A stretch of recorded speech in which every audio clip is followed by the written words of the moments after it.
Roni Sarfati, ingénieur, donc expert dans le traitement de l'eau, depuis un peu plus de 25 ans. J'ai fait mes études d'ingénieur en France et j'ai toute ma carrière travaillé dans le domaine de l'eau. Donc dans le traitement de l'eau en particulier, que ce soit le dessalement, le traitement des eaux usées, les réseaux d'eau aussi. J'ai travaillé notamment pour Veolia, j'ai été directeur d'une des grandes usines de traitement des eaux usées en région parisienne. J'ai eu plusieurs fonctions dans différents pays. Et puis, il y a 15 ans exactement, j'ai fait mon ALIA. Donc, ça fait 15 ans que j'habite maintenant en Israël. Je suis basé à Tel Aviv et je travaille. Donc, j'ai travaillé pour, par exemple, pour IDEO Technologies, qui est la meilleure société au monde dans le domaine du dessalement d'eau de mer. On en parlera pas mal dans la conférence maintenant. J'ai travaillé pour Tahal, qui est à ses grandes heures, qui a été donc le plus gros bureau d'études israélien, qui travaille beaucoup avec l'Afrique. Donc moi, j'ai travaillé aussi beaucoup avec pas mal de pays d'Afrique.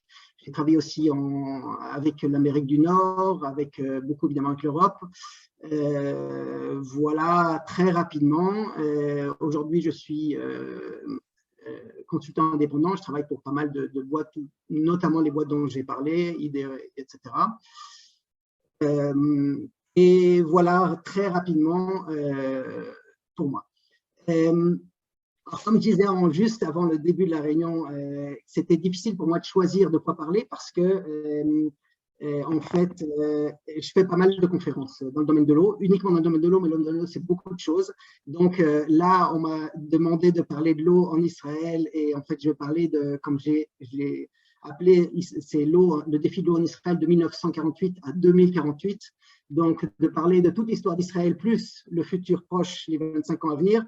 En 40 minutes, c'était un grand dilemme. De quoi je vais parler, parce que je pourrais parler pendant pas mal d'heures. Et donc, je vais vous parler que de très peu de choses finalement, mais j'espère qu'à travers les questions, n'hésitez pas, parce que voilà, j'ai plein de choses à rajouter ensuite, si vous voulez. Donc, je vais essayer de faire ça en 40 minutes. Voilà, donc,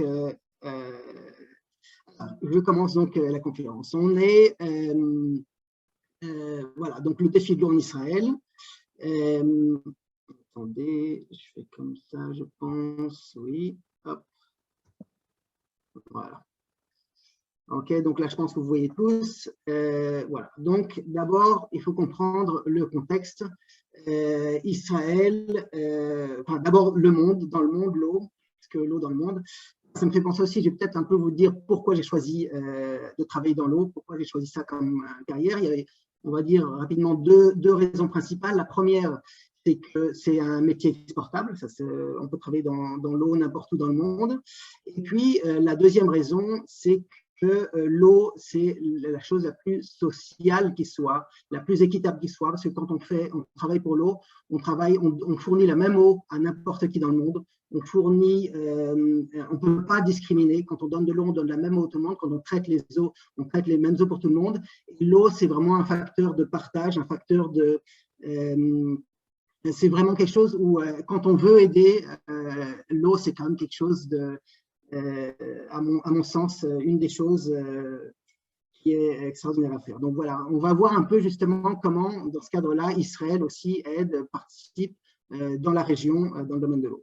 Alors justement, on parle donc de l'eau. D'abord, on va prendre le monde. Dans le monde, il y a beaucoup d'eau, hein, vous savez, il y a beaucoup d'eau, mais seulement, donc 2 tiers de la planète, c'est de l'eau, mais seulement il n'y a que 3% d'eau douce, le reste, c'est de l'eau de mer. Et sur ces 3% d'eau douce, il y a à peu près 10% qui ne sont pas sous forme de glace. Okay, même si ces 10% ont tendance à augmenter parce que malheureusement, il y a les fonds des neiges dû au réchauffement climatique au pôle Nord et au pôle Sud, mais ça reste donc, si on prend 10% de 3%, ça fait plus 0,3%. Donc finalement, même si on a beaucoup d'eau dans le monde, on n'en a pas tellement d'eau disponible et douce. Alors, l'historique de l'eau, en fait, quand on regarde la Bible, la Torah, le Tanakh, on a toujours eu des problèmes d'eau, mais avant, le problème, quand je dis avant, c'était il y a 1000 ans, il y a 2000 ans, il y a 5000 ans, c'était uniquement de trouver l'eau. Okay, il fallait habiter là où on avait de l'eau, et dès qu'on avait de l'eau, on était tranquille. Aujourd'hui, avoir de l'eau, c'est pas suffisant, il faut en avoir assez et de bonne qualité. Donc, le gros problème, pourquoi? C'est l'accroissement démographique. Okay, on avait à peu près 50 millions d'habitants à peu près à l'époque du roi David. Okay, on a à peu près 50 millions d'habitants sur la Terre. Okay, maintenant, vous savez que rien qu'en France, il y en a plus que ça. On est 7,5 milliards d'habitants. Donc, évidemment, quand on a un accroissement si fort, l'eau, on n'en a pas plus, donc il faut faire avec. Alors, en plus de ça, si on prend la région, alors le gros problème d'Israël, c'est qu'il est dans la région où il y a le moins d'eau douce renouvelable par habitant au monde. Okay, donc, c'est où cette région? C'est Israël, c'est la Jordanie, les Palestiniens, l'Arabie Saoudite, les Émirats Arabes Unis. Toute cette région-là, c'est la région. Si je prends les 8 pays où il y a le moins d'eau douce au monde, Israël en fait partie, mais malheureusement, ses voisins du sud-est aussi. Donc, on n'a pas d'eau et nos voisins non plus. Vous voyez là sur cette carte, donc c'est volontairement une carte où il y a en général pas de frontières parce que moi, je suis un expert technique, pas politique. Donc, je ne fais pas de politique. Donc, si je peux me permettre de ne pas mettre de frontières, comme ça, on est clair. Donc là, on voit Israël, les territoires palestiniens et la Jordanie ici. Et on voit où est-ce qu'on a de l'eau. En gros, un petit peu dans le nord et puis c'est tout. Okay, donc, en gros, c'est en Galilée et dans le Golan. À part ça, il ne peut presque pas. Et donc, il faut faire avec. En plus de ça, on n'a pas de chance, on est dans une région où il n'y a pas beaucoup d'eau, mais en plus de ça, là, je prends Jérusalem et je pourrais prendre n'importe quelle région du monde, n'importe quelle ville du monde, on a une répartition, donc là, on voit exprès sur 150 ans, donc sur une grande période, d'une année sur l'autre, c'est très, très variable. Si je prends une mauvaise année et une bonne année, c'est du simple à 8 fois plus. Donc, si je prends par exemple 1993, vous voyez le grand pic à droite, là, c'est 1993. Ça a été une année exceptionnelle.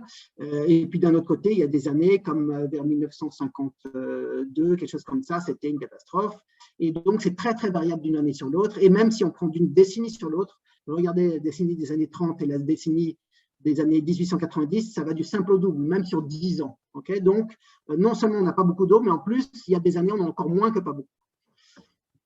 Donc, il faut faire avec. Et donc, on s'est dit, tiens, regardons dans la Bible, il y a une solution. Moïse l'a trouvée. Okay, Moïse a trouvé une super solution, faire jaillir l'eau du rocher. Malheureusement, donc on est dans la société, on se dit, on est aujourd'hui en Israël, dans la région du monde qui a le pays de high-tech, le pays avec plein de technologies, plein de patents. Mais malheureusement, le patent, le brevet de Moïse, on n'arrive pas à le renouveler. C'est bien dommage. Donc, si quelqu'un trouve comment faire le patent, il y a des preneurs. Okay, alors, en attendant, il faut trouver d'autres solutions. Les autres solutions, alors on a eu la chance d'avoir le premier ministre d'Israël, David Ben Gurion, qui était vraiment un grand visionnaire. Alors, c'est connu que c'était un grand visionnaire dans plein de domaines. Moi, le domaine que je connais bien, c'est le domaine de l'eau. Et dans ce domaine-là, en tout cas, je peux vous dire, c'était vraiment un grand visionnaire. Et donc, si on est dans la situation dans laquelle on est aujourd'hui, en Israël, c'est déjà et avant tout beaucoup grâce à David Ben Gurion et aux pionniers d'Israël qui ont toujours mis l'eau en avant. Donc, l'eau a toujours été une priorité pour Israël, une priorité pour les responsables politiques d'Israël, qu'ils soient d'ailleurs de droite, de gauche. Toujours, on a toujours su que l'eau était fondamentale. Sans eau, on ne pourrait pas se développer. Donc, au début du pays, il y avait à peu près 800 000 habitants. Okay, je rappelle qu'aujourd'hui, on est 9 millions, presque et demi, 9,4 millions d'habitants. Donc, voilà, on est passé à 12 fois plus en à peine 70 ans. Et donc, David Ben Gurion, déjà, était visionnaire parce qu'il voyait déjà quand il y aura le 3e million. On était à 800 000 habitants quand il y aura le 3e million. Il y a plein de gens qui disaient, ouais, quand même, il exagère à 3 millions, il ne faut pas pousser. Aujourd'hui, je rappelle, on est à 9 millions.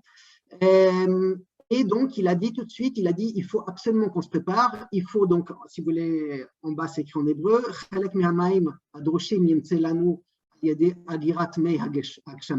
dire, il faut pour partie que l'on parvienne à retenir les eaux de pluie en les gardant avec des barrages. Et il a dit aussi, ça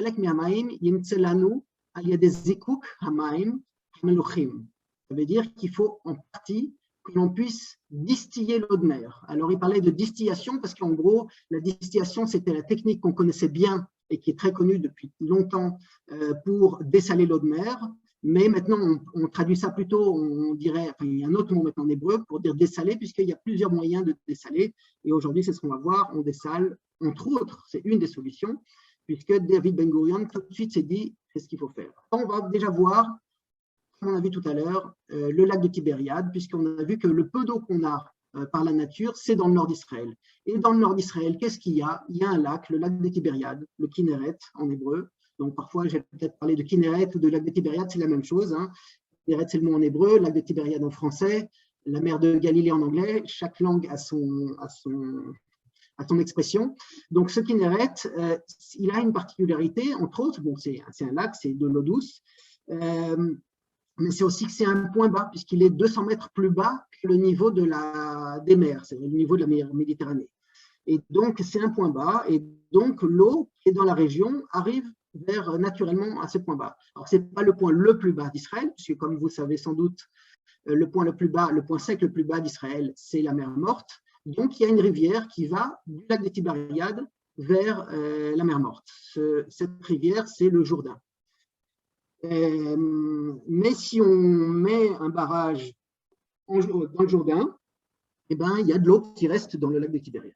Donc, on s'est dit, voilà, on a un grand réservoir naturel. Et donc, ce grand réservoir naturel, ça doit nous servir absolument. Donc, ça, c'était les débuts. Donc, maintenant, je parle de 1948, les années 50, les années 60 d'abord. Donc, dans ces années-là, on s'est dit, le lac de Tibériade, c'est la priorité.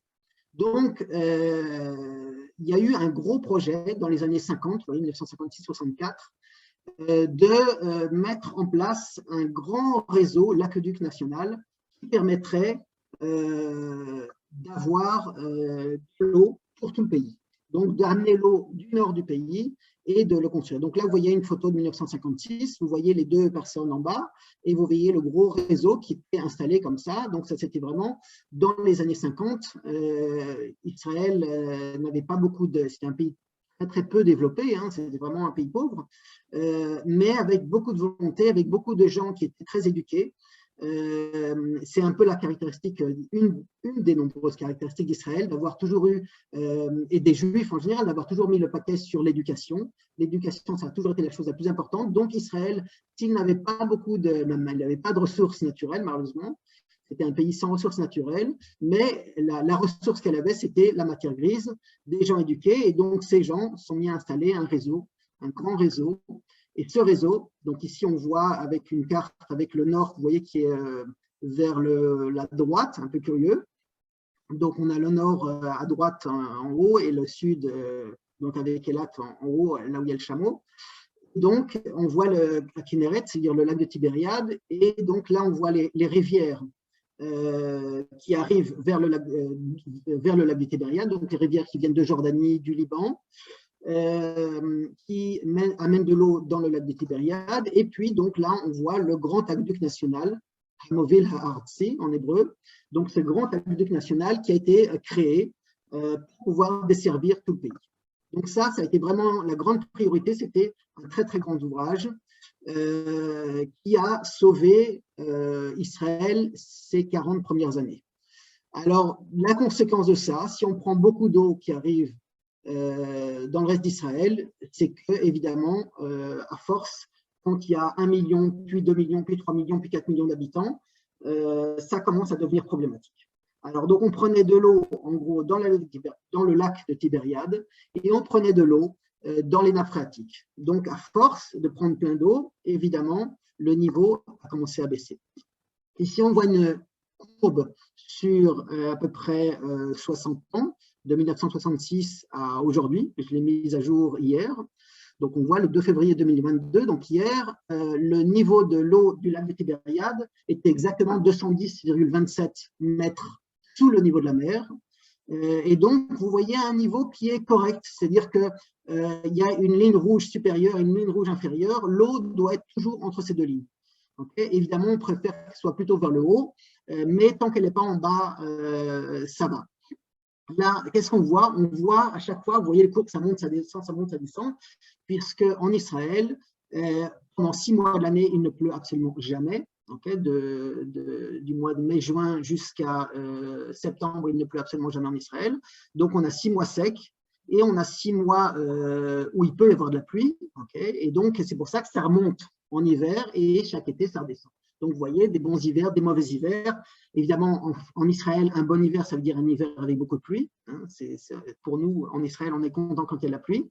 Et un mauvais hiver, ça veut dire un hiver sec, où il y a du soleil. On n'aime pas.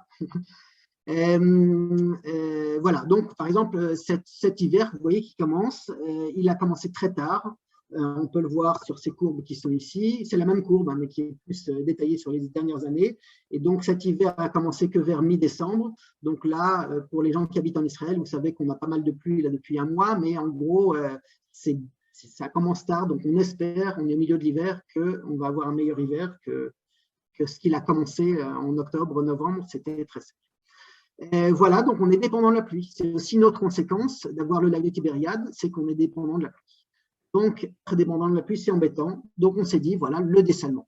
Donc, David Ben Gurion l'a dit, il faut mettre du dessalement. Alors, il ne l'a pas juste dit, il a mis en place ce qu'il faut mettre en place. Qu'est-ce qu'il fallait mettre en place? De la recherche, évidemment. La distillation, c'était un système qui existait déjà, mais c'était quelque chose de très, très coûteux et c'était pas réaliste de faire de la distillation telle qu'on la connaissait à l'époque, il y a 60 ans, 70 ans. Et donc, il fallait absolument mettre de la recherche. David Ben Gurion, il a créé un centre de recherche, okay, avec évidemment d'autres grands leaders politiques qui se sont dit, et on va créer un centre de recherche sur le dessalement d'eau de mer. Et donc, il a mis à la tête de ce centre de recherche, vous voyez à gauche, Alexandre Zakhin, qui était un juif russe qui est venu qui est arrivé donc de Russie, je ne sais plus exactement quand, je crois vers les années 1940 à peu près. Et donc il est arrivé, donc il était un ingénieur déjà confirmé, hein, il est arrivé assez tard finalement, il avait à peu près 50 ans quand il est arrivé en Israël, ou 45 ans ou 40 ans, quelque chose comme ça. Donc il avait déjà l'expérience en tant qu'ingénieur, il n'était évidemment pas dans le dessalement quand il était en Russie, mais c'était déjà un ingénieur brillant, et donc il a été désigné comme le patron du centre de recherche gouvernemental. C'était un génie, okay, c'était vraiment un génie, on va voir un peu rapidement, puisqu'on m'a demandé ce soir plutôt de parler d'Alia. Donc, c'est un bel exemple, Alexandre Zakhin, d'une Alia de génie. Alors, là, j'ai mis à gauche Alexandre Zakhin, et puis j'ai mis à droite Sidney Loeb. Sidney Loeb, c'est lui un juif américain qui a fait son alia aussi, mais lui, vous voyez, il est né exactement 20 ans après Alexandre Zakhin. Il est mort exactement 20 ans après Alexandre Zakhin aussi, donc il a vécu aussi pendant 89 ans, 91 ans, pardon. Et aussi tout son génie, il l'a mis au point à peu près 20 ans après. Donc, ça veut dire c'est des histoires très similaires, avec 20 ans de décalage. Un venant de Russie, l'autre venant, enfin d'Union soviétique à l'époque, l'autre venant des États-Unis. Et ces deux grands génies qui ont révolutionné le dessalement au niveau mondial. Vraiment, ils ont révolutionné le dessalement au niveau mondial. Et les deux ont décidé de venir vivre en Israël et de finir leur vie en Israël. Et donc, les deux ont mis au point vraiment les deux grandes technologies qui ont révolutionné le dessalement mondial. Alors, très rapidement, donc Zakhin, Alexander Zakhin, lui, il a mis au point, donc on parlait de distillation, il a mis au point, alors, je ne vais pas faire une conférence technique, hein, ce n'est pas du tout l'objet, donc je vais parler très, très, très brièvement, même de manière très superficielle de ce qu'il a fait, mais en gros, il s'est basé sur l'idée de la distillation. La distillation, qu'est-ce que c'est? C'est on prend de l'eau, okay, on met de l'eau salée dans une casserole, on prend de l'eau salée dans une casserole, qu'est-ce que ça donne? Eh bien, la vapeur d'eau, elle est sans sel et l'eau reste au fond de la casserole, okay, au fond de la poêle à frire, comme j'ai défini une poêle à frire. Ça, c'est l'idée de la distillation. Ça, c'est la distillation. Lui, il a trouvé que dans certaines conditions de grands vides, donc de très, très vides, avec, bref, dans des conditions très particulières, on peut créer du dessalement beaucoup plus efficace. Donc, ça reste quand même de la famille du dessalement thermique. Voilà, ça c'est la première qu'il a mis en place, l'usine de dessalement en 1964. Donc déjà en 1964, c'était d'ailleurs le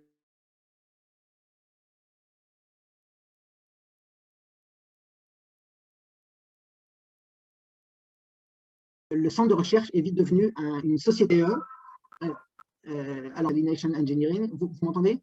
Je crois qu'il y a eu un petit souci. Je pense que vous m'entendez de nouveau. Oui, c'est bon. OK, merci.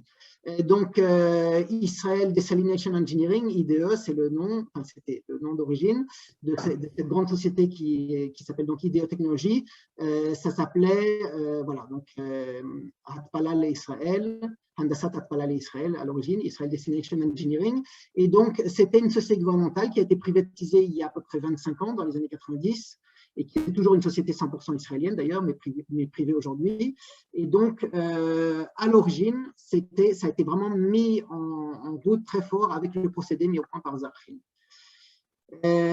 On peut voir par exemple là une grande usine, alors c'est plus exactement le même procédé qu'il a mis, mais c'est aussi un procédé thermique. La plus grande usine de dessalement qui est en Chine a été mise au point, donc ici vous voyez c'est à Tianjin, dans le grand port de Tianjin, dans le nord-ouest de la Chine, conçu donc par IDE, par les Israéliens.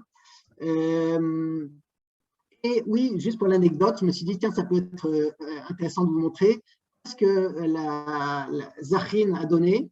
Eh bien, le même procédé, en fait, c'est un procédé qui crée en fait du froid et du chaud en même temps. Donc, il crée une forme de neige. Et puis, mais qui peut créer de la neige, de la vraie neige. Hein, c'est pas de la glace concassée, c'est de la vraie neige, peu importe la température. Et donc, ça n'a pas besoin d'être en dessous de 0 degré, même quand il fait 30 degrés, ça produit de la neige. Et donc, on s'est dit, tiens, puisque ça produit de la neige, ça, c'est la chorma israélienne, la créativité, je dirais, des Israéliens, c'est de dire, à partir d'une idée, on peut avoir plein d'autres idées. Et donc, on s'est dit, ben, tiens, on va pouvoir, avec ça, puisque maintenant, on a d'autres technologies pour le dessalement qui sont moins chères, mais cette technologie, au lieu de la mettre à la poubelle, eh ben, on peut l'utiliser pour faire de la neige. Et aujourd'hui, si vous allez dans la station de ski très prestigieuse de Zermatt en Suisse ou dans celle de Pitztal en Autriche, vous aurez de la neige même en été. Enfin, surtout, ils ouvrent la saison bien plus tôt que dans les autres stations parce qu'ils ont cette unité de création de neige qui est en fait à l'origine une unité de dessalement qui a été mise au point par les Israéliens. Donc, ils ont acheté à la société IDE Technologies toujours. Maintenant, si on regarde Sidney Loeb, donc l'autre grand génie du dessalement, Sidney Loeb, donc lui, il a d'abord, en fait, lui par contre, il a été dans le dessalement déjà quand il était aux États-Unis. Il était en Californie, donc il a mis au point ses premiers procédés de dessalement qui était un procédé qui n'a absolument rien à voir. Donc, une technologie qui n'a rien à voir, complètement différente. On n'utilise pas du tout, c'est pas du tout thermique, on ne fait pas du tout ni chauffer ni refroidir, mais on fait passer par des membranes. Pour dire ça de manière très très simple, je vais dire que si vous voulez, c'est une espèce de filtre, mais avec tellement petit que les molécules d'eau sont des petites molécules arrivent à passer, mais les ions, qui on va dire, pour faire simple, un peu, si vous voulez, des grosses molécules comme le sel, on va dire ça comme ça, n'arrivent pas à passer. Okay, donc c'est tellement petit que seulement les molécules d'eau passent et le sel ne passe pas. Donc c'est ça le procédé d'osmose inverse. Et donc lui a mis au point vraiment les premières unités. Alors il a fait ça en Californie et à l'université Ben Gurion qui se trouve dans le Negev, à Beersheba. Et donc il faisait plein d'allers-retours. Et donc, il a mis au point ça en 1965, d'abord en Californie, à Coalinga, et en 1968 à Yodveta, donc en Israël, dans le Negev, dans le sud d'Israël. Et il s'est installé ensuite complètement en Israël, mais il a été entre les deux universités de Californie et d'Israël. Donc lui, il a pris du temps avant d'abandonner les États-Unis. Il était vraiment très à cheval entre les deux. Mais au niveau du cœur, c'est très clair. Il avait son cœur en Israël puisqu'il a bien dit qu'il restait chez lui. Chez lui, c'était en Israël. Quand on lui a demandé, parce qu'en fait, comme c'était un grand génie, tout le monde le voulait. Les Californiens, les Américains voulaient qu'il revienne, et puis les Israéliens voulaient qu'il soit ici. Chacun le voulait, évidemment. Et puis, il a dit, je reste chez moi, parce qu'au début, il n'a eu qu'une bourse de quelques mois qui était payée par l'État d'Israël. Il a eu une bourse de quelques mois pour faire développer ses recherches en Israël. Et à la fin de sa bourse, qui était de je ne sais plus, quelque chose comme 6 mois, il a dit, je reste dans mon pays. Donc, voilà. Et il est mort dans la banlieue de Beersheba, donc en 2000. en 2008. Je n'ai malheureusement pas eu l'occasion de connaître ni l'un ni l'autre. Par contre, j'ai travaillé avec pas mal de leurs collaborateurs, que ce soit de Loeb et puis encore plus de Zahrin, puisque j'ai travaillé moi-même à IDE Technologies. Et donc, à IDE Technologies, j'ai travaillé avec beaucoup de collaborateurs qui m'ont parlé beaucoup d'eux, et c'était vraiment des génies et des gens hors du commun, très hors du commun. Bon, je vais passer l'explication sur le système d'osmose inverse, c'est un peu trop compliqué. Les membranes, je passe. Il y a un schéma d'une usine, je passe. Je ne vais pas vous embêter.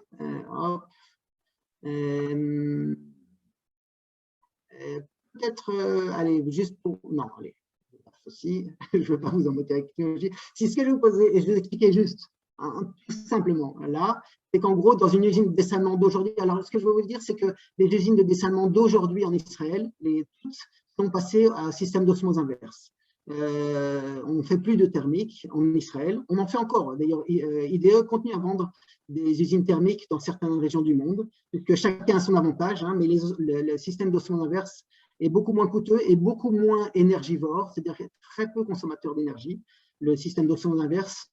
Et c'est pour ça qu'on fait de l'osmose inverse aujourd'hui dans toutes les grandes usines de dessalement d'Israël. Le principe, je veux dire en ultra simple, pas le principe, mais les étapes, il y a 3 étapes en gros. Une étape qui est le pré-traitement. Pour faire simple, enlever le sel, c'est compliqué. Donc, pour pouvoir bien enlever le sel, d'abord, on enlève tout sauf le sel. Okay, on va faire ça comme ça, simple. Donc, le pré-traitement, c'est on enlève tout sauf le sel. Deuxième étape, c'est ce qu'on appelle l'osmose inverse, que je vous ai dit, ça passe par des membranes où on enlève à ce moment-là le sel. Puis, une troisième étape, puisque à la fin de cette deuxième étape, on a de l'eau ultra pure. Et cette eau ultra pure est tellement pure, tellement pure, on a tout enlevé, elle est trop pure pour pouvoir être bue. Donc, on ne peut pas la boire parce qu'il faut, en fait, dans le corps, on a besoin d'avoir des échanges d'ions, okay, donc des échanges, et si l'eau est tellement pure, on n'a pas ces échanges, et donc on peut pas la boire, en fait. Et donc, qu'est-ce qu'on fait? La troisième étape, après avoir enlevé tout, c'est de rajouter. Donc, en l'occurrence, donc il faut rajouter des sels. Alors là, en l'occurrence, en Israël, on décide de rajouter du calcium. Pourquoi du calcium? Pour des raisons à la fois de santé, c'est bon pour la santé, c'est même très bon pour la santé, et économiquement, c'est facile à faire, c'est pratique à faire. Voilà. Donc, on rajoute du calcium. Donc, on a une eau avec du calcium, et c'est celle-là qui est envoyée dans le réseau. Je passe ici. Voilà. Maintenant, on va voir comment est la situation au niveau du dessalement en Israël. Alors, donc, on prend la carte de tout à l'heure, okay, c'est la même carte. Et puis, on voit donc l'aqueduc national qu'on a vu, qui a été construit, qui prenait l'eau du lac de Tibériade, donc qui est dans le nord, et qui allait vers le centre et vers le sud. Dans le centre, là où il y a le principal de la population, okay, Tel Aviv se trouve au centre, etc. Et puis, le sud, c'est là où il y a le grand désert, hein, la moitié d'Israël, c'est un grand désert, c'est le désert du Negev, et donc c'est là où le pays est développé, puisque c'est dans le désert où il y a de la place, c'est là où on peut vivre, mais on peut y vivre seulement si on a de l'eau, si on a une bonne agriculture. Tout ça, on peut l'avoir que si on a de l'eau. Alors, voilà, on a aussi une pompe dans les aquifères, dans l'eau souterraine, dans les nappes phréatiques. Ça, c'est une autre source d'eau. Puis, les usines de dessalement. Alors là, je les mets dans l'ordre historique. D'abord, on a mis l'usine de dessalement d'Eilat. Pourquoi? Ça paraît assez évident pour les gens qui connaissent Israël, puisque Eilat est au bord de la mer, mais derrière, c'est le désert. Okay, Eilat est à l'extrême sud d'Israël. Donc, en gros, si Eilat voulait se développer, il n'y avait pas d'autre choix. Et il fallait ramener l'eau de la mer. Donc, très tôt, on a mis des usines de dessalement à Eilat.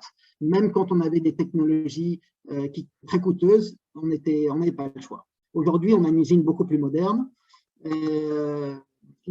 Alors maintenant, on va parler des usines absolument géantes. Dans les années 90, on a décidé de faire un grand plan d'installation d'usines géantes sur la Méditerranée. Alors, quand je dis usines géantes, c'était des usines plus grandes que n'importe quelle autre usine qui n'avait jamais existé dans le monde. On s'est dit, on va créer des usines géantes.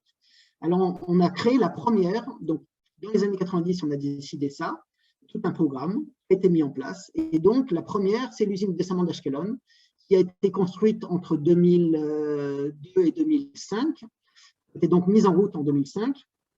Donc, depuis 2005, on a 118 millions de mètres cubes par an d'eau produite dans cette usine. Donc, c'est absolument colossal. Ça donne en gros de l'eau pour Si je prends uniquement, je ne m'intéresse pas à l'agriculture, si je prends uniquement l'eau pour les villes, mais tout compris, ça représente à peu près de l'eau pour 1,5 million d'habitants. Donc, rien que cette usine-là, une seule usine, l'usine d'Ashkelon. Alors, pourquoi est-ce qu'on a placé la première usine à Ashkelon? Puisque si on va voir les suivantes, regardez, je clique juste pour les suivantes, vous voyez, elles sont tout le long de la côte méditerranéenne. Mais la première, je reviens en arrière, la première, c'est celle qui est la plus au sud de la côte. Pourquoi? Parce qu'elle a été décidée dans les années 90. Et souvenez-vous, qu'est-ce qu'il y a eu dans les années 90? En 1993, est signé les accords d'Oslo, les grands accords de paix entre Palestiniens et Israéliens. Donc, c'est à ce moment-là la grande joie. Ça y est, enfin, on a la paix. On était très, très heureux. Il faut se rendre compte que de 93 à 99, à peu près 2000, on était vraiment dans une situation de paix avec beaucoup de bonheur et d'optimisme, surtout sur l'avenir. Et donc, on s'est dit, évidemment, on a besoin d'eau pour là où il y a donc des populations israéliennes, donc Tel Aviv et tous les environs, mais aussi il y a une autre région qui a énormément besoin d'eau, c'est la bande de Gaza. La bande de Gaza, qui est donc la partie palestinienne qui était devenue autonome, donc à partir de 1993, et qui est évidemment totalement autonome depuis. Et qui se trouvait donc sur la côte. Donc, ils se sont dit, cette zone qui est densément peuplée, évidemment, la solution, elle est toute trouvée dans le domaine de l'eau, c'est le dessalement. Okay, donc, on a décidé de créer cette usine qui est à Ashkelon, donc juste au bord de la bande de Gaza, même dans la banlieue sud d'Ashkelon, okay, pour ceux qui connaissent, dans la zone industrielle qui est au sud d'Ashkelon, donc à 3-4 km, un truc comme ça, de la bande de Gaza. Donc, c'était vraiment très pratique pour pouvoir fournir une grande quantité d'eau à Gaza. D'autant plus qu'on va peut-être le voir tout à l'heure, peut-être pas, on n'aura peut-être pas le temps, c'est une question, mais les accords, il y a des grands accords qui ont été faits, qui ont été conclus justement en 93 et en 95, les accords qu'on appelle d'Oslo 2, et donc qui prévoient de donner, et que l'on donne depuis, des grandes quantités d'eau à l'autorité palestinienne. Et donc, il y a vraiment des grandes quantités d'eau qui sont données, à peu près 100 millions de mètres cubes par an, depuis, qui sont données par Israël aux Palestiniens, conformément aux accords qui ont été signés à ce moment-là. La deuxième usine, celle de Palmachim, donc de Tel Aviv, dans la banlieue sud de Tel Aviv, 90 millions de mètres cubes par an. Donc, vous voyez à peu près les mêmes ordres de grandeur. Donc, 118, 90, c'est à peu près pareil. Donc, deuxième usine géante qui a été construite, mise en route en 2007. Troisième usine construite, celle de Hadera, donc qui se trouve à mi-chemin entre Tel Aviv et Haïfa. 137 millions, vous voyez encore à peu près le même ordre de grandeur, mais encore plus grande. C'est-à-dire que celle de Ashkelon était la plus grande usine de dessalement de proportions inverses au monde. Et hop, elle est devenue la deuxième plus grande au moment où celle de Hadera a été construite. Donc Hadera devient à ce moment-là, à partir de 2009, la plus grande usine de dessalement au monde en proportions inverses. Et elle est doublée ensuite par encore une autre en Israël, l'usine de dessalement de Sorek. Sorek, c'est une rivière qui est vraiment dans la banlieue sud de Tel Aviv aussi, qui est au niveau de Rishon LeZion, pour ceux qui connaissent. Et donc, cette usine, c'est une usine encore toujours la même ordre de grandeur, mais à chaque fois encore un peu plus, 150 millions de mètres cubes par an. Ça, c'est uniquement celle-là donne suffisamment d'eau pour un bon 2 millions d'habitants. Okay. Voilà, et donc celle-là a été mise en route vers 2014 à peu près. Ensuite, il y a eu l'usine de dessalement d'Ashdod, 100 millions de mètres cubes par an. Et donc, aujourd'hui, ça, c'est les 5 usines, en plus des LAT, je ne compte pas les LAT. Donc, en plus des LAT, on a 5 usines géantes qui fonctionnent, 5 usines absolument géantes et qui donnent énormément d'eau au pays. Mais évidemment, la population continue à grandir. On est maintenant, il y a à peu près de 9,5 millions d'habitants. Et donc, il y a une nouvelle usine qui est actuellement en construction, l'usine de dessalement qu'on appelait le Sorek 2, qui est collée à Sorek et qui va être encore plus grande, qui va ouvrir dans un an, où il y a 200 millions de mètres cubes par an. Donc, le complexe de Sorek, si on prend Sorek et Sorek 2 ensemble, c'est 350 millions de mètres cubes par an. Okay, c'est absolument gigantesque, c'est de très loin le plus gros au monde. Et puis, il y a encore une autre usine qui est en cours d'appel d'offres. Donc, autant l'usine de Sorek 2 est en cours de construction, elle sera finie dans un an, celle de Galilee West, donc qui est près de Neharia, pour ceux qui connaissent, dans la banlieue nord de Neharia, et l'usine de dessalement de Galilee West, fera 100 millions de mètres cubes par an. Elle est en cours d'attribution. Voilà, il y a maintenant 2 entreprises qui sont dans le finish. C'est la société IDE qui est israélienne et la société GES qui est israélienne aussi. Donc, alors qu'Israël est connu pour ouvrir très fortement les appels d'offres, et ça, on parle d'usines, toujours de très très grosses usines. Donc, il y a la concurrence dans le monde entier, il y a les Français, les Espagnols, les Américains, les Japonais, tout le monde répond.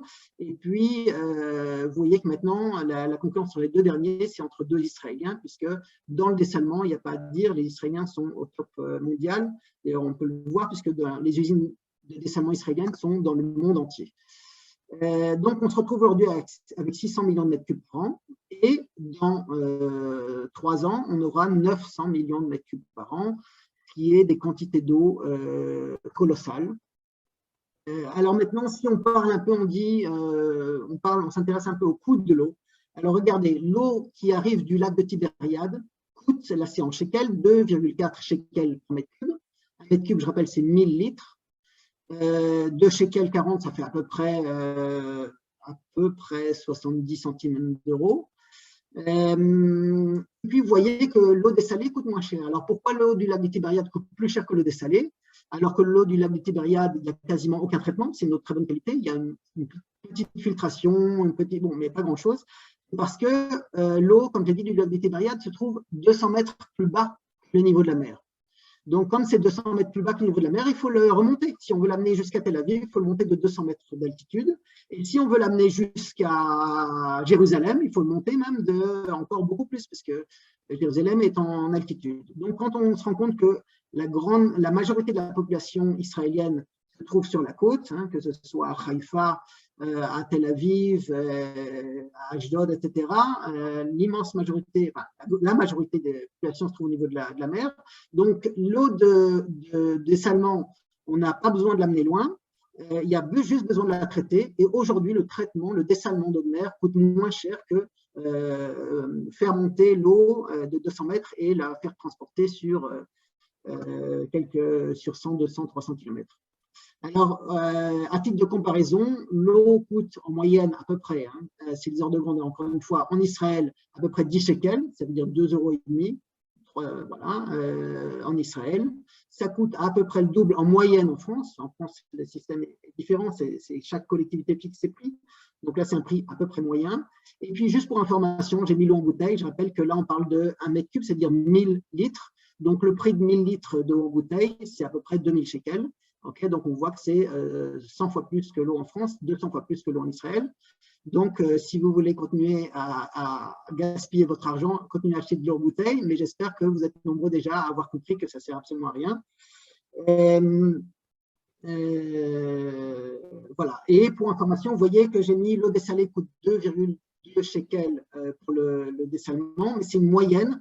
Aujourd'hui, le dernier, donc Sorek 2, c'est deux questions, Julie, si tu m'entends.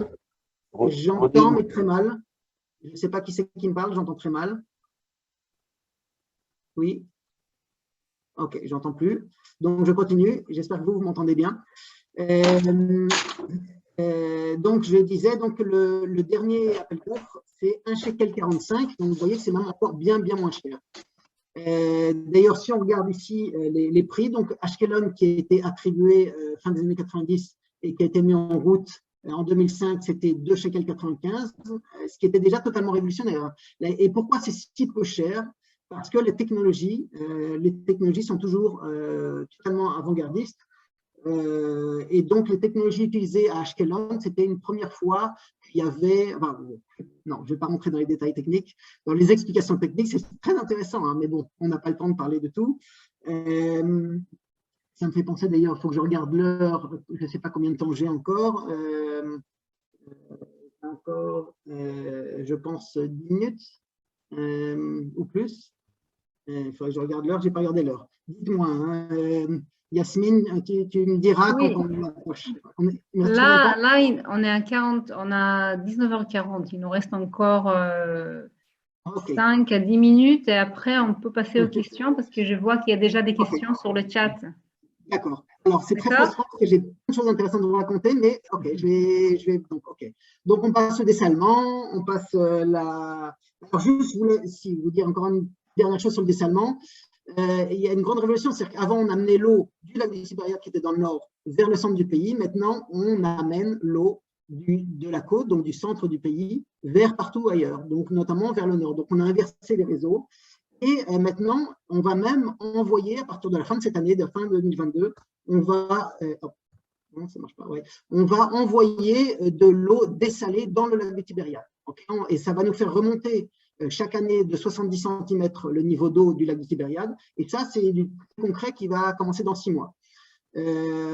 Et cet intérêt de garder un lac du Tibériade qui est bien rempli, ça nous permet aussi d'avoir un réservoir, bien sûr, de manière générale, et notamment un réservoir pour nos voisins jordaniens, puisqu'il y a eu l'accord de paix, tout à l'heure j'ai parlé avec les Palestiniens, mais il y a eu en 1994 l'accord de paix, donc il y a déjà 27 ans, avec les Jordaniens, une paix dans laquelle il est prévu de transmettre 54 millions de mètres cubes par an d'Israël aux Jordaniens. Et donc, c'est fait. Chaque année, évidemment, on transmet cette quantité d'eau.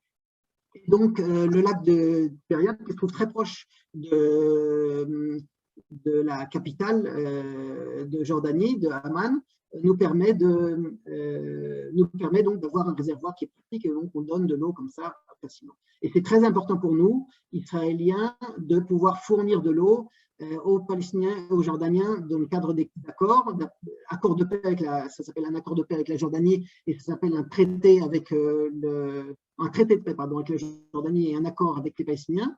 Mais enfin, c'est la même chose. Hein. Moi, encore une fois, je ne suis pas politique.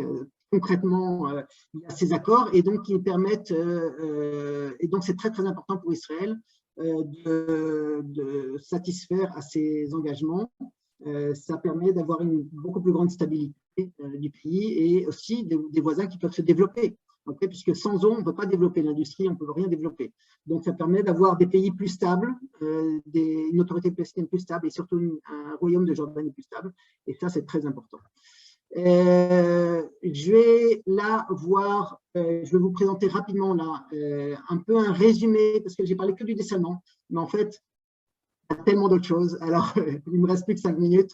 Je vais en parler en quelques mots tout le reste. Ça va être très difficile, mais voilà. Donc là, on voit en fait les sources d'eau en Israël. Donc les sources d'eau en Israël, c'est, on a vu, alors la partie, donc dans le camembert, la grande partie bleu ciel, c'est l'eau douce, c'est l'eau potable, pardon, c'est l'eau potable. C'est l'eau potable. Donc l'eau potable, elle est composée en partie, et c'est ce qu'on voit sur la partie, le rectangle à droite, elle est en partie, c'est la moitié à peu près, c'est de l'eau de mer qui a été dessalée, okay, qui devient de l'eau potable. C'est à peu près un tiers les eaux de nappes phréatiques, d'aquifères, c'est-à-dire de nappes souterraines. Et maintenant, c'est devenu totalement marginal, le lac de Tibériade, c'est à peu près 10% et encore. Donc, c'est totalement marginal, alors qu'il y a 20 ans, c'était très important le lac de Tibériade, et n'en parlons pas, il y a 40 ans, l'eau venait principalement de là. Donc, on s'aperçoit qu'aujourd'hui, on parle toujours les journalistes continuent à dire le lac d'Ibériade, voilà le niveau. Et en fait, c'est important pour des raisons autres, mais pas pour des raisons stratégiques d'eau. C'est-à-dire c'est important pour le tourisme, pour l'environnement, au niveau écologique, c'est important, pour plein d'autres raisons. Donc, mais aujourd'hui, le lac d'Ibériade est devenu très marginal pour l'eau du pays, l'eau potable du pays. Ça, c'est pour l'eau potable. Vous voyez maintenant en jaune, c'est les aquifères stomates, c'est-à-dire que sous le Negev, sous le désert, il y a une grande nappe phréatique, une nappe phréatique qui est donc d'une très bonne qualité bactériologique, mais qui a un problème, c'est qu'elle est salée. Okay, donc on appelle, il y a un mot technique en français, pour l'eau qui est salée, mais trop salée, mais moins que la mer, on appelle ça de l'eau saumâtre. Quand l'eau est salée autant que la mer, on appelle ça de l'eau salée, tout simplement. Et quand elle est salée, mais moins que la mer, on appelle ça de l'eau saumâtre. En hébreu, l'eau salée, c'est maïm meluchim, pardon. En hébreu, l'eau salée, c'est maïm meluchim, et l'eau saumâtre, c'est maïm melichim. Le vav devient yod. Donc, l'eau saumâtre en français. Et cette eau saumâtre, en fait, elle est trop salée pour être de l'eau potable, mais elle est d'une excellente qualité bactériologique. Donc, elle nous permet pour certains types d'irrigation, donc elle nous permet d'irriguer le désert. En fait, elle est là, elle est sur place, et donc on a une excellente eau pour irriguer le désert. Et maintenant, on voit le violet. Alors le violet, vous voyez, c'est une très grosse part. Okay, vous voyez, c'est un tiers à peu près, en tout cas plus du quart, de toutes les eaux. Alors qu'est-ce que c'est que cette eau-là? C'est une eau qui n'est pas une eau potable. C'est une eau d'excellente qualité, mais c'est une eau qu'on réutilise. En fait, et c'est ça qui est révolutionnaire, c'est que Israël réutilise les eaux et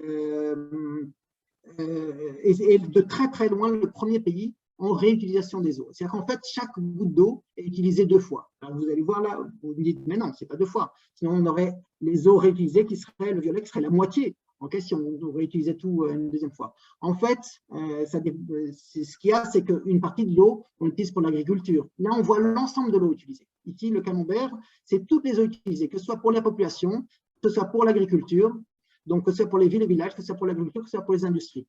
Donc, quand c'est dans l'agriculture, évidemment, l'eau ensuite va dans le sol, donc elle ne peut pas être réutilisée. Donc, en fait, toutes les eaux qui vont vers les villes et les villages sont ensuite amenées vers des usines de retraitement, des usines de traitement des eaux usées, et ensuite sont réutilisées une deuxième fois, cette fois pour l'agriculture. Alors, quand je dis toutes les eaux, en fait, exactement 90% aujourd'hui, okay, donc je vais arrondir en disant tout, 90%, et 90% très précisément. Et voilà, ici, on voit les usages de l'eau. Donc, on voit les eaux domestiques, c'est-à-dire les eaux des villes et villages en vert, c'est évidemment de l'eau potable. Okay, vous voyez que c'est sur le côté extérieur qui est bleu ciel, c'est-à-dire l'eau potable, évidemment. Pour les villes et villages, on a besoin d'eau potable. L'industrie utilise aussi de l'eau potable. Et en orange, vous voyez, c'est l'agriculture. Donc, l'agriculture prend en partie de l'eau potable. Vous voyez, c'est du bleu ciel. En partie des eaux d'aquifères, saumâtres, donc c'est la partie jaune. Et évidemment, en grande partie, aujourd'hui plus de la moitié, c'est les eaux réutilisées. Donc, plus de la moitié de l'eau de l'agriculture est de l'eau réutilisée. Donc, c'est absolument colossal. Donc, on arrive, grâce à ça, avec une goutte d'eau, on fait presque 2 gouttes d'eau, okay, en réutilisant les eaux. Et ça, Israël est de très, très loin le premier pays à réutiliser les eaux. Je vais ici mettre très rapidement les autres choses qui sont faites, parce qu'il y a plein de choses. Donc, l'optimisation de l'aqueduc national, j'en ai parlé, dessaler l'eau de mer, j'en ai parlé, réduction de la consommation, ça c'est une chose très importante. L'optimisation de la distribution, malheureusement, je n'ai pas le temps de développer chaque chose. La réutilisation, je viens d'en parler en même instant. La préservation des ressources, évidemment, c'est très important. On n'a pas beaucoup d'eau, donc il faut prévenir et préserver leur qualité. Et donc là, il y a énormément de choses qui sont faites, qui sont absolument révolutionnaires. L'augmentation artificielle de la pluviométrie, ça, on ne le fait plus maintenant, mais on l'a fait jusqu'à il y a une vingtaine d'années, une quinzaine d'années, en Galilée. Donc, en gros, on tire, de manière un peu simple, je dirais, on tire sur les nuages, okay, sur certains nuages qui ne seraient jamais devenus de la pluie et qui deviennent de la pluie et qui, on les fait pleuvoir, en fait, ces nuages de manière artificielle au niveau du lac de Tibériade, au niveau de Galilée, comme ça tombe dans le lac de Tibériade, qui est un grand réservoir naturel. Mais ça, on ne le fait plus aujourd'hui parce que, techniquement, on n'a plus besoin, le dessalement est plus rentable.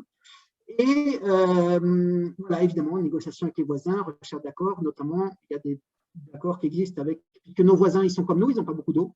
Okay, donc, puisque nous, on n'a pas d'eau et les autres n'ont pas d'eau, nos voisins non plus, autant trouver des solutions ensemble et les partager, les solutions. C'est ça, en fait, la grande idée. Et Ronnie, est-ce qu'on peut passer juste aux questions qu'il y a sur le chat? Il y a une question qui concerne comment est alimentée l'usine de dessalement thermique concernant l'énergie? Ok.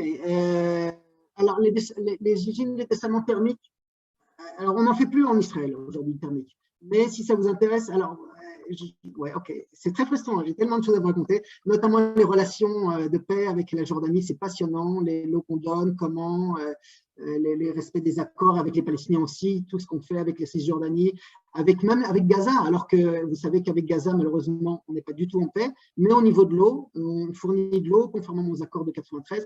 Tout ça, j'aurais vraiment aimé vous en parler parce que c'est vraiment des choses très intéressantes, mais bon, j'ai pas le temps, mais s'il y a des questions, avec plaisir. Alors, je vais répondre sur le thermique. Le thermique, c'est ça. Okay, le thermique, aujourd'hui, on a là, par exemple, vous voyez, on a vendu une en Chine, on a vendu une géante en Inde, etc. Donc, le thermique, on continue à le faire, ceux qui le demandent. Elle a un avantage et un inconvénient.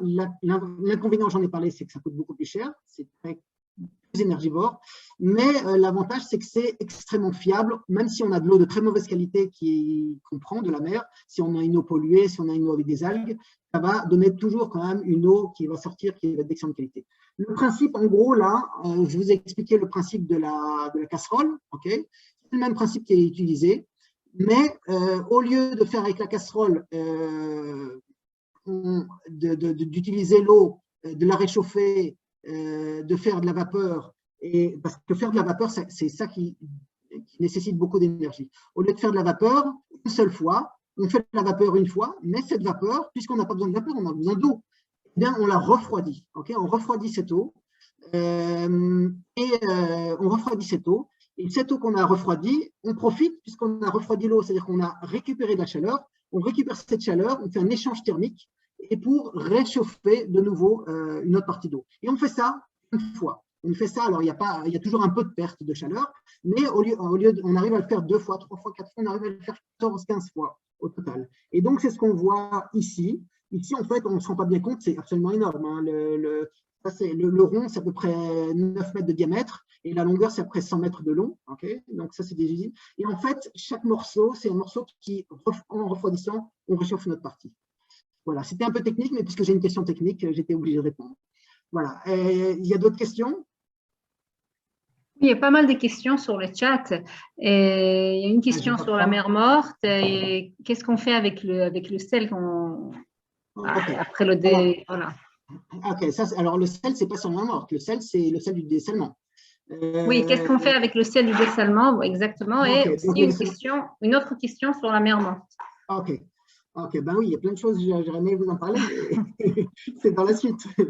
Alors, d'abord, le sel qu'est-ce qu'on en fait? Alors, en fait, le dessalement, pour faire simple, à chaque fois qu'on prend 2 litres de la mer, il y a 1 litre qu'on transforme en eau douce, puis ensuite, il reste encore 1 litre où on a gardé tout le sel. Donc, en fait, on a 1 litre qui va nous servir pour l'eau potable et 1 litre avec 2 fois plus de sel, c'est-à-dire qu'au début, au lieu d'avoir à peu près 3,5% de sel, la quantité de sel qu'il y a naturellement dans la mer, on se retrouve avec une eau qui a à peu près 7% de sel. Et donc, cette eau avec 7% de sel, on la rejette. Donc, on prend à chaque fois, on prélève 2 litres d'eau pour produire 1 litre d'eau potable et on rejette 2 litres. Donc, on ne produit pas de sel puisqu'on ne fait que concentrer un peu le sel dans l'eau, on concentre 2 fois plus. Technologiquement, on pourrait, c'est-à-dire on sait faire techniquement, mais ça coûterait extrêmement cher de séparer totalement le sel de l'eau. Il n'y a aucun intérêt économique et voilà, donc on ne le fait pas. Donc on rejette l'eau salée tout simplement. Il y a une question que je viens de voir. Quand essayer de faire les Iraniens lorsqu'ils ont cyber-attaqué les usines de dessalement d'eau? Ok. Alors, évidemment, l'eau, c'est quelque chose de très sensible. Donc, moi, je ne suis pas un expert en cyber. Donc, évidemment, il y a tous les spécialistes en cyber qui sont là. C'est la guerre des hackers. Mais ça, moi, je ne vais pas en parler parce que ce n'est pas mon métier. Je sais que c'est extrêmement protégé. Je sais que moi, quand je fais des visites d'usines de dessalement, etc., c'est extrêmement surveillé. Il faut que je donne longtemps en avance les numéros de trucs, le numéro d'identité, etc., etc. C'est pas n'importe qui peut visiter. Les gens qui viennent sont très, très surveillés. C'est ultra surveillé. Okay, donc, je peux vous dire que c'est extrêmement surveillé. Maintenant, au niveau informatique, je peux vous dire que c'est super bien blindé. Maintenant, dans les détails, j'en sais rien. Encore une fois, je ne suis pas un informaticien, je suis un spécialiste de l'eau seulement. Ce que je peux vous dire aussi, c'est que d'un point de vue stratégique, c'est très intéressant de voir ça. D'un point de vue stratégique, on a, alors je vais peut-être revenir sur cette carte ici. La carte qui était là. Parce que ça, c'est important de comprendre au niveau stratégique par rapport à nos ennemis, entre autres, mais aussi par rapport aux pollutions accidentelles. En fait, maintenant, on a 3 grandes familles de sources d'eau. On a le dessalement maintenant, okay. Vous avez compris qu'on a du dessalement, mais très, très massif. On a les nappes phréatiques qui nous servent toujours. C'est des grosses quantités qu'on a quand même d'eau, c'est-à-dire assez très, très loin pour nous servir. Mais si on avait un coup dur au niveau, par exemple, si l'eau de mer était d'un coup polluée d'une manière, je ne sais pas laquelle, qui ferait qu'on ne pourrait plus… Bon, encore une fois, il y a plein de choses qui font qu'on on filtre bien, c'est pris à certains niveaux, etc. Je ne vais pas rentrer dans les détails, mais il y a peu de chances que même si la mer est polluée, ça perturbe les usines de dessalement. Mais si ça devait perturber, on a cette informatique qui nous permet d'avoir en tout cas des réserves pour au moins quelques mois. Et en plus, on a le lac des Tibériades qui est toujours là. C'est-à-dire que même si on utilise très peu le lac des Tibériades, on continue à faire fonctionner les pompes, on continue à faire fonctionner les réseaux, même si ce n'est pas avec des gros débits, pour être toujours prêt. Donc, on a en fait les sources qui sont partagées. Comme ça, si un jour il y a une pollution, qu'elle soit accidentelle ou qu'elle soit due à du terrorisme, peu importe, on peut très facilement et immédiatement basculer. Donc, on a une sécurité aussi à ce niveau-là qui est très grande. Oui, d'autres questions? Oui, il y a beaucoup de questions. On demande, voilà, avant-dernière, c'était l'eau de mer altérée par une marée noire, par exemple, et la dernière pour ce soir. J'invite toutes les personnes qui souhaitent contacter Ronnie par la suite. Je vous envoie son adresse mail sur le chat, comme ça vous pouvez le contacter par mail. Donc, encore deux questions pour aujourd'hui. C'est l'eau de mer altérée par une mer noire, par exemple, qu'est-ce qu'on fait? Et où en est le projet de canal de mer Rouge? Ok, mer morte, mer rouge. Alors, voilà. Sur le cas de mer noire, de marée noire, je viens d'en parler à l'instant. Ok, donc ça, je pense avoir répondu. La situation entre le canal mer rouge, mer morte, effectivement. Attendez. Il faut passer à la suite, là, voilà. Alors, je voulais vous montrer un peu la mer morte. Effectivement, la mer morte, c'est intéressant de voir à quel point catastrophique on est. Donc, la mer morte, c'est le point noir, on va dire, aujourd'hui encore, d'Israël. Okay, la mer morte va-t-elle mourir? Donc, elle est en train de mourir. Là, c'est vous voyez, le dernier point que j'ai mis à jour d'hier, que j'ai remis tout à jour, donc en février 2022, c'est-à-dire le 2 février exactement, hier, le 2-2-2-2, on était à 436,4 mètres sous le niveau de la mer Méditerranée, c'est-à-dire 40 mètres plus bas il y a 40 ans. Okay, donc, c'est une catastrophe. C'est-à-dire que l'eau de la mer morte baisse de 1 mètre tous les ans. C'est gigantesque, c'est une catastrophe. Et ça continue à baisser. Je ne vais pas rentrer dans les détails pourquoi. En gros, enfin, si, pour dire de manière très, très, très simple, pourquoi? Parce que il y a 100 ans, il y avait un peu d'habitants dans la région. Et aujourd'hui, on est passé, comme j'ai dit, de 800 000 Israéliens à 9 millions. On est passé de quelques centaines de milliers de Jordaniens à 7 millions. Et on est passé, pareil, au sud de la Syrie, à plusieurs millions, de quelques centaines de milliers à plusieurs millions. Donc, dans le sud de la Syrie, pas dans toute la Syrie. Tous ces gens-là, les Syriens du sud de la Syrie, les Jordaniens, les Israéliens, pompent dans ce qu'il y a, c'est-à-dire que les Syriens et les Jordaniens dans le Yarmouk, qui est une rivière très importante qui avant arrivait dans le Jourdain et qui arrive toujours dans le Jourdain, mais avec des flux extrêmement faibles. Et puis, donc voilà, tout le monde pompe. Donc évidemment, comme tout le monde pompe, même si aujourd'hui les Israéliens pompent très très peu, comme je viens d'expliquer pendant toute cette conférence. Maintenant, c'est plus du tout comme c'était il y a 20 ans. Mais voilà, il n'y a plus beaucoup d'eau, donc la mer morte descend. Donc, il est en train de se passer une catastrophe environnementale. Okay, ce n'est pas dangereux pour l'eau potable, évidemment, mais environnementalement, ce n'est pas bon du tout. Donc, et finalement, il y a ce grand projet d'amener l'eau de la mer Rouge vers la mer Morte. Alors, ce projet-là, il y a eu plusieurs signatures en 2012, notamment une autre en 2017, entre Jordaniens, Israéliens, Palestiniens et la Banque mondiale. Mais là, c'est un peu au point mort.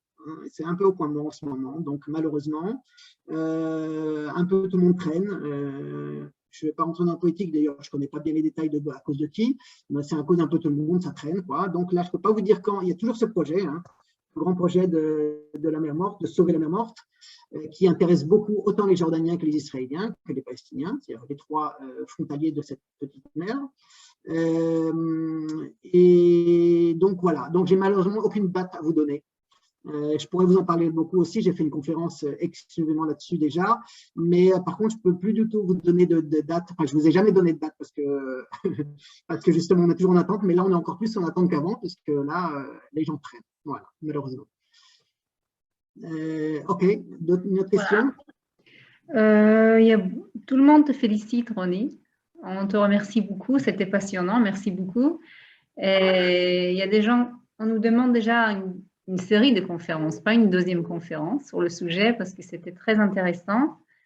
Voilà, j'ai communiqué ton email sur le chat. Je te remercie beaucoup, c'était vraiment passionnant. Et... Et encore une fois, pour moi, c'est très frustrant de pouvoir parler de si peu de choses, mais donc je serais ravi de faire d'autres conférences sur des sujets spécifiques, parce que là, j'ai essayé de présenter de manière générale, mais finalement, je n'ai pas pu, j'ai présenté que des petits morceaux, surtout le dessalement et pas grand-chose d'autre, alors que la réutilisation, c'est énorme, d'autres choses qui sont très, encore une fois, toutes les relations avec la Jordanie et avec les Palestiniens, quelque chose de passionnant, et il se passe énormément de choses. Les gens ne le savent pas et ils doivent le savoir. Il se passe beaucoup de choses dans le domaine de l'eau entre Israéliens, Palestiniens et Jordaniens. Beaucoup de choses et des choses qui font vraiment, qui font développer les populations. Et donc, les gens devraient le savoir. Et donc, j'aurais bien aimé parler plus de ça. Mais bon, voilà, on ne peut pas parler de tout en si peu de temps, malheureusement. Oui, c'est vrai. Donc, ce sera une raison de t'inviter à nouveau pour une deuxième conférence sur le sujet, sur un autre aspect de ce sujet. Et voilà, donc merci beaucoup, merci Harvey. Et on se voit, nous, dimanche, pour parler encore du Covid, qui est encore de l'actualité, avec professeur Michael Edelstein de l'Université de Bar-Ilan. Donc, on vous donne rendez-vous dimanche soir à 19h heure française. Voilà, merci beaucoup et Shabbat Shalom. Ok, merci. Bye. Bientôt, au revoir à vous tous. Bientôt.